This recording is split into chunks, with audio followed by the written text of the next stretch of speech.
Deddy Corbuzier lahir di Jakarta 28 Desember 1976. Adalah seorang mentalis yang populer di Indonesia. Ia adalah seorang pesulap profesional keturunan Tionghoa. Ia telah mencetak banyak sekali pesulap ternama, sebut saja Bo Vernon, O.G. Artemus, dan Demian Aditya. Deddy merupakan salah seorang pesulap yang memperoleh penghargaan Merlin Award. Ketenarannya bukan hanya dilambungkan oleh profesinya sebagai artis film, tetapi juga berkat penampilannya dalam kancah dunia hiburan di Indonesia. Selain sering tampil dalam berbagai acara sulap dan talk show tentang sulap di berbagai stasiun televisi, ia juga pernah membintangi sejumlah iklan di televisi dan media cetak. Deddy pun sempat bermain dalam sejumlah sinetron sebagai bintang tamu.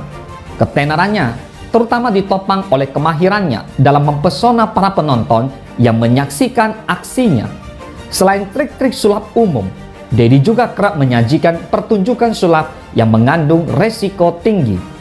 Meskipun dikenal sebagai pesulap, ia sendiri lebih suka disebut sebagai mentalis. Pada pertengahan tahun 2013, pria yang memiliki tinggi 181 cm ini membuat program kesehatan dengan menciptakan diet ala Deddy yang dinamakan OCD, Obsessive Corbuzier Diet, yang berbasis pada teknik intermittent fasting digabungkan dengan latihan HIIT, High Intensity Interval Training. Meskipun sebenarnya ini bukan teknik baru, tetapi menjadi sangat populer di Indonesia berkat keberhasilannya mengubah penampilan tubuhnya menjadi berotot dengan kadar lemak yang rendah. Ia bahkan menerbitkan website dan buku elektronik khusus membahas hal tersebut. Deddy telah menunjukkan ketertarikannya di bidang sulap sejak usia 8 tahun. Dari tayangan sulap oleh Mark Wilson, Deddy kecil tertarik mempelajari teknik sulap berupa mengeluarkan burung dari topi dan mengubah tongkat sebagai bunga. Ia pun mulai belajar dari buku sulap yang dibelikan sang ibu. Ibu Deddy Corbuzier bernama Heniwati, yang bekerja sebagai seorang penjahit rumahan. Deddy Corbuzier diketahui memiliki 2 orang saudara. Sejak kecil, Deddy Corbuzier sudah merasakan hidup sulit. Deddy Corbuzier bahkan menceritakan masa kecilnya bahwa kala itu untuk semangkok bakso saja, ia harus membaginya dengan 2 saudaranya. Sewaktu SD, ia sering dibully oleh teman-temannya. Permasalahannya mulai dari latar belakang keluarganya yang bukan kalangan berada. Sementara itu, teman-temannya berasal dari kalangan berada. Selain itu, fisik Deddy Corbuzier yang kala itu gendut. Sang ayah yang berprofesi sebagai manajer perusahaan Jepang seringkali membawa Deddy menyaksikan pertunjukan sulap di berbagai negara. Ia pun bergabung dengan International Brotherhood of Magicians ketika berkunjung di Israel.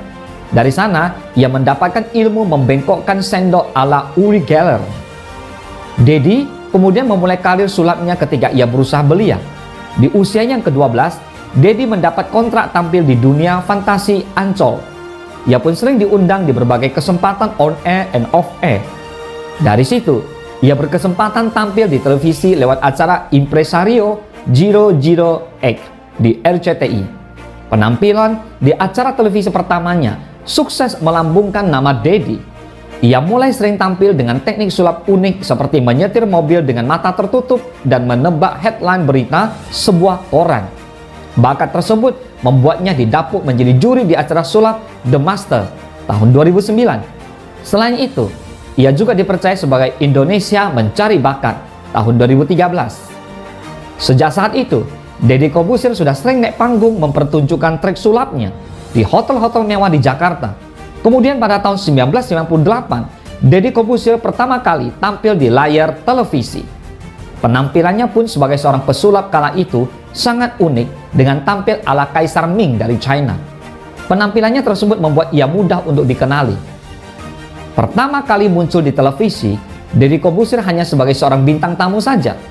Lama-kelamaan, setelah terkenal, ia kemudian menjadi bintang utama dalam pertunjukannya di televisi. Deddy juga merambah dunia pembawa acara. Kepiawaiannya dalam bertutur kata membuatnya ditunjuk menjadi presenter di berbagai acara televisi seperti World Record tahun 2011 dan Hitam Putih tahun 2013. Ia juga sempat tampil berakting di 2 judul film layar lebar, The Mentalist tahun 2011 dan Sanubari Jakarta tahun 2012. Deddy Corbuzier dikenal sebagai seorang pesulap dengan aliran mental magic yang menggabungkan efek psikologi, kekuatan membaca pikiran, dan psikokitenik. Pada tahun 2005, Deddy Corbuzier menikah dengan Kalina Oktarani. Dari pernikahannya tersebut, ia dikaruniai seorang anak bernama Ascanio Nicola Corbuzier. Kecintaan Deddy Corbuzier pada dunia sulap bahkan diwujudkan dengan mendirikan sebuah sekolah sulap bernama Corbuzier School of Magic. Ia juga mendirikan Corbuzier Magic Shop yang menjual peralatan sulap. Sebagai seorang pesulap profesional, Deddy Corbuzier juga biasa berkolaborasi dengan pesulap dunia seperti Todd Diamond, Jeff McBride, Pierre Jeannette, serta J. Scott Berry. Nama Deddy Corbuzier sebagai pesulap semakin dikenal ketika sukses dalam acara The Master Indonesia pada tahun 2009 sebagai juri. Dalam biografi Deddy Corbuzier diketahui bahwa pada tahun 2015 ia membuat pernyataan mengejutkan dengan mundur dari dunia sulap yang selama ini membesarkan namanya selama 30 tahun. Setelah mundur sebagai seorang pesulap atau mentalis, kini Deddy Corbuzier dikenal sebagai presenter talk show terkenal di televisi bernama Hitam Putih. Selain sebagai seorang presenter di televisi, Deddy Corbuzier kini dikenal sebagai seorang YouTuber yang kerap membagikan aktivitasnya di YouTube. Belajar dari kisah Deddy Corbuzier yang memulai karirnya dari sebuah mimpi yang selalu berproses dari waktu ke waktu. Jika kita memiliki keinginan yang kuat akan meraih mimpi, maka lakukanlah dan wujudkanlah mimpi tersebut. Perjalanan hidup yang keras bukan akhir dari segalanya, akan tetapi merupakan awal kita memulai menciptakan mimpi-mimpi kita. Jangan hidup hanya mengikuti arus, tapi hidup haruslah berani melawan arus. Apapun rintangan yang kamu hadapi, hadapilah dengan kepala tegak dan konsisten. Ketika kamu mengalami kegagalan, jangan terpaut pada kondisimu lalu berhenti. Tapi belajarlah dari kegagalan tersebut untuk berproses lebih bijak dalam menentukan arah tujuan hidupmu. Gas saja bro!